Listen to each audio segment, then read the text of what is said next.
Bonjour à tous et à toutes et bienvenue sur la chaîne Reflet de Lune, j'espère que vous allez bien. On se retrouve aujourd'hui pour une guidance sentimentale pour les couples pour le mois de décembre 2022 et pour le signe du Scorpion, Soleil, Ascendant, Lune ou Vénus en Scorpion. Donc pour cette guidance, je m'appuie sur des éléments de la guidance générale du mois de décembre 2022 et j'ai repris les maisons qui vous intéressent, les couples et l'arcane majeur du mois. Je vais approfondir tout ça avec des tarots et des oracles. On va voir les messages que vous avez à entendre. Alors, on regarde les énergies ici qui vont concerner votre foyer, ici pour vous et là pour votre autre, et ici la vie sentimentale pour vous et pour votre autre, tout en sachant que les messages peuvent s'inverser, voire se croiser. Alors, qu'est-ce qu'on a à savoir sur le foyer? Alors, on voit que pour vous, ici, le foyer, il y a une question ou de secret, ou de non-dit, quelque chose qui n'a pas été clarifié, qui n'a pas été dit, quelque chose qui est caché, ou bien il y a une épreuve actuellement à traverser, peut-être sur le plan personnel. Moi, je ressens ici des choses en lien, des éléments en lien avec vos parents. Vous voyez, on me parle ici de responsabilité vis-à-vis des anciens. Donc on a ça à traverser actuellement, peut-être pour certains scorpions. Et on voit que bon, bah ça, voilà, ça fait partie de la vie, mais ce sont des épreuves en fait de la vie. Votre autre, on sent que sur le plan mental, il y a une certaine rigueur, une certaine envie d'avancer directement. Peut-être c'est quelqu'un d'assez froid, ça peut être un signe d'air. Voilà, ça peut être un Verseau, Balance, Gémeaux. Quelqu'un qui tranche un peu quand même, hein, quelqu'un de très direct, qui ne s'encombre pas. On sent qu'il peut y avoir quand même une certaine... un certain décalage, parce que vous, on vous sent très connecté à votre fibre intérieure, à votre intuition, alors que là, on a quelqu'un qui est quand même bien plus dans le mental. Sur le plan de la vie sentimentale, on voit que vous vous investissez énormément, vous avez envie de construire quelque chose, de vous engager pour de bon. Et on sent que l'autre, finalement, c'est quelqu'un qui est passionné, très dans le désir, très satisfait aussi de sa relation avec vous. Mais on voit que sur le foyer, on n'est pas tout à fait sur la même dynamique. Des personnalités un petit peu différentes, moi je ressens. Après, je vois pas de... Je sens pas vraiment de blocage. Juste ce décalage un petit peu sur le mental. Alors, on va voir quelles sont les possibilités d'évolution par rapport à votre situation.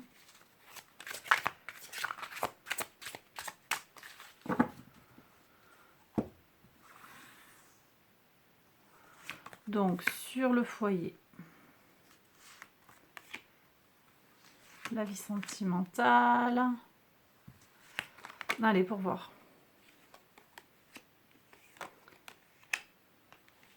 Très bien. Très bien. Ouais. Alors aussi, on me dit ici quand même que vous êtes peut-être sur des énergies très... dans des concrétisations, vous travaillez pas mal, vous êtes peut-être pas toujours disponible pour l'autre aussi, pour vivre quelque chose sur le plan sentimental. On voit de très belles évolutions sur le plan du foyer. On voit qu'il y a un foyer qui se fonde à plusieurs, peut-être avec des enfants qui arrivent, un bébé spirituel, un bébé matériel, quelque chose que vous construisez à deux. Et on voit aussi que votre autre va s'apaiser, peut-être être plus à votre écoute. Alors ça peut être vous au contraire, hein, avec une notion d'équilibre et de réciprocité dans la relation. Donc ça c'est très positif. Et puis on voit que sur le plan sentimental, il y a, alors pour vous, davantage un renouveau sur le plan du désir, je dirais. Et pour votre autre, on sent qu'il se met, il ou elle, se met à votre portée quelque part. Je sens qu'il y a quelque chose de l'ordre d'un rapprochement. Il y avait une certaine hauteur ici avec la reine d'épée. On est dans une certaine, peut-être déconnexion vis-à-vis de vous, d'une certaine façon. Et là, avec le 2, on voit que cet autre se rapproche de vous. Alors, qu'est-ce qui vous relie? La roue de fortune, la chance, l'expansion, la joie. Donc là, j'ai des couples qui sont en pleine évolution, en pleine croissance. Alors, peut-être que vous êtes dans une relation toute jeune et les choses, elles vont évoluer, s'élever. Alors, on est en plus avec des énergies du Sagittaire. Ici, c'est Jupiter, donc le Sagittaire, Soleil en Sagittaire. Depuis fin novembre, et donc à partir du 1er décembre, hein, si on regarde juste décembre, 1er au 21, ça nous apporte de la chance, ça nous apporte de la joie, de la positivité, du bonheur. Vous aurez également alors Mercure qui fait un tout petit passage hein, sur le mois de décembre en Sagittaire jusqu'au 6. Après on a Vénus qui est depuis le 16 novembre jusqu'au 10 décembre. Donc début décembre, très très favorable pour améliorer la situation, mettre des choses en place. Le 20 décembre, alors attendez, déjà, le 23 novembre, Jupiter reprend ou a repris, ça dépend du moment auquel vous verrez la vidéo. Jupiter, hein, qui fait référence directement à la roue de fortune, reprend son mouvement direct dans le signe des poissons. Donc ça va venir vous apporter beaucoup de force, beaucoup de capacité d'action. Jupiter direct en poisson, ça apporte de la profondeur, de l'intensité à notre sensibilité. C'est très favorable. Ce mouvement direct est très favorable pour les relations romantiques. Mais en plus, donc ça c'est le premier écho, hein, en tant que signe d'eau, vous avez un écho direct, un lien par le jeu des angles avec les poissons. Mais vous avez également, via le transit en bélier, qui aura lieu le 20 décembre, je veux dire l'énergie continue à être favorable à votre signe. Pourquoi? Parce que quand Jupiter va transiter dans le signe du bélier, il va rentrer en résonance avec Mars, qui est le maître traditionnel de votre signe, qui va venir aussi renvoyer une énergie, repousser encore une énergie, renforcer l'énergie de Mars. Et en particulier, moi je pense aussi sur les énergies de communication. On va avoir un écho comme ça avec Mars, certes rétrograde, mais en Gémeaux. Voilà. En Gémeaux, donc en lien avec la communication, les échanges, les idées. Donc il y a de la chance qui arrive vers vous. Je l'ai expliqué pourquoi. La carte ici vient nous le confirmer. Et c'est cette envie de bouger à deux, de vous élever à deux qui vous permet de faire avancer le couple et de faire exister ce couple et de le faire avancer à deux. D'accord? Une certaine positivité, quelque chose que vous allez construire à deux. Ok, alors on va prendre maintenant les messages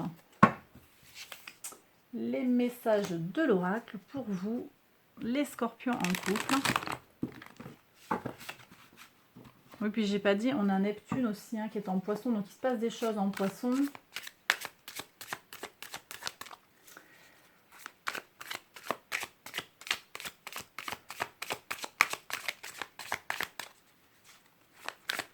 Alors, Jupiter aussi va venir entrer en résonance avec Neptune, hein. Donc il y a vraiment des échos avec un gros renforcement de tout ce qui va être émotionnel et intuitif, sensible. Sensible et donc sentimental. Allez, hop. On prend les autres oracles. Alors, hop. Celle-là, elle a voulu aller là. C'est que ça doit être sa place. Et le petit Lenormand.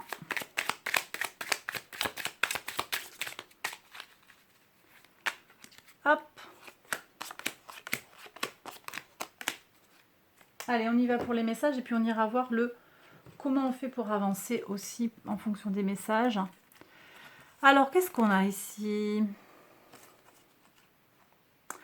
Alors, bon, je vois qu'on a eu une invitation, peut-être une invitation à de l'intimité, quelque chose qui fait plaisir, un rendez-vous galant, un truc sympa, un cadeau, un courrier. Alors, on a peut-être quand même été tenté dans le passé, il y a eu un coup de cœur qui manquait d'honnêteté, vous avez su dire non, ou l'autre a su dire non. Il y a eu des tentations peut-être, ou... Alors vous prenez avec discernement, hein, bien sûr. N'allez pas vous poser 10 000 questions. Mais par contre, on voit que de toute façon, il y a eu un refus. Hein. Il y a eu... ça a été bloqué. Alors, beaucoup de nouvelles. Hein. On voit qu'il y a des nouvelles, beaucoup de communication. J'en parlais déjà tout à l'heure. On me parle ici de nouveau de la Lune. Donc, on est quand même sur des énergies d'intuition, de secret, de cycle aussi, cycle lunaire. Alors, il y a des nouvelles qui reviennent régulièrement. Et là, pour le coup, on voit que ça peut poser des soucis actuellement. Alors, vous êtes dans ces énergies-là actuellement.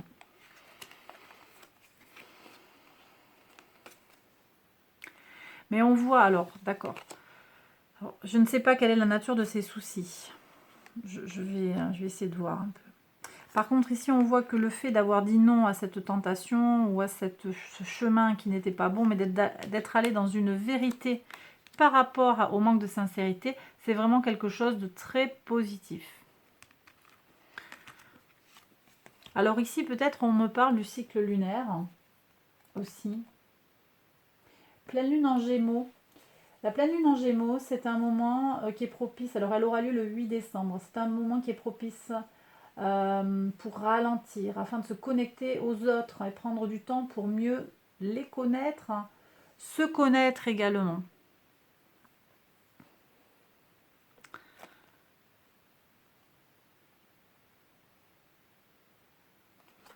Moi, j'ai l'impression qu'on a besoin de ce temps-là pour dépasser une difficulté. Alors, je vais demander un message du tarot là pour voir sur ces soucis. Comment on fait pour avancer sur les soucis?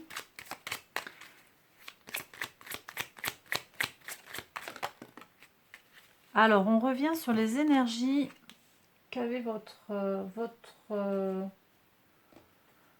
autre là. Attendez, c'était là. Sur le plan sentimental, on revient sur ça.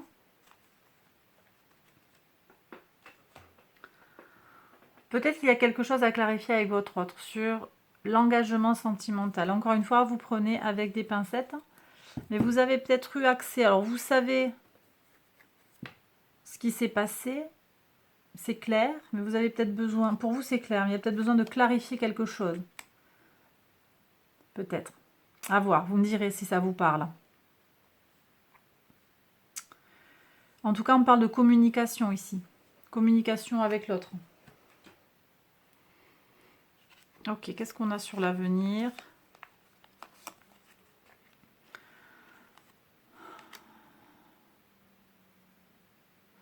Alors ici, j'ai la notion de manque de réalisme à mettre un peu de côté. Parce que ce sont des cycles, et c'est ce que vous allez arrêter de faire, vous ou votre autre.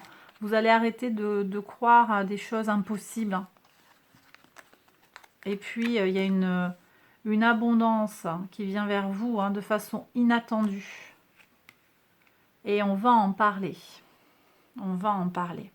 Mais ça va être quelque chose de très secret. Alors, est-ce que vous avez traversé une épreuve dans le couple, une épreuve de trahison, qui a posé des questions où il y a encore des relents, il y a besoin de clarifier.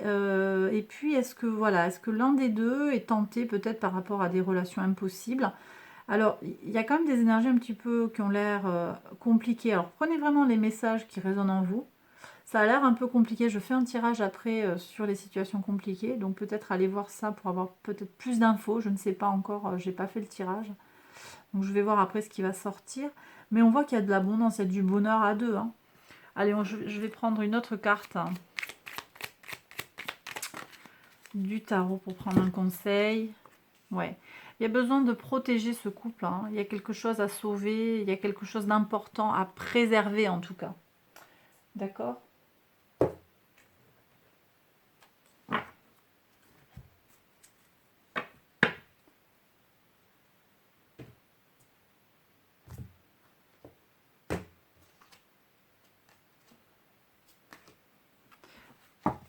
Alors, j'ai envie de demander à l'oracle une information sur votre couple. Qu'est-ce qu'on a à savoir là? Qu'est-ce qu'ils ont à savoir les scorpions? Sur le couple. Connexion. Super. Je commence les phrases et tu les finis. Voilà. Donc peut-être qu'il y a des questions qui apparaissent dans le couple, hein, ça arrive. Mais là, vous avez besoin de connecter à cette abondance. Et tout d'un coup, ça va faire tilt. Vous allez comprendre en fait que c'est OK. OK.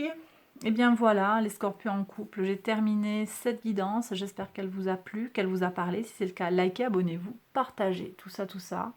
Merci pour votre présence, merci pour les commentaires, les likes, les abonnements, les mails, les demandes de guidance. Merci du fond du cœur. Merci pour votre présence. Je vous embrasse bien fort et je vous retrouve très vite pour une prochaine vidéo. Bye bye.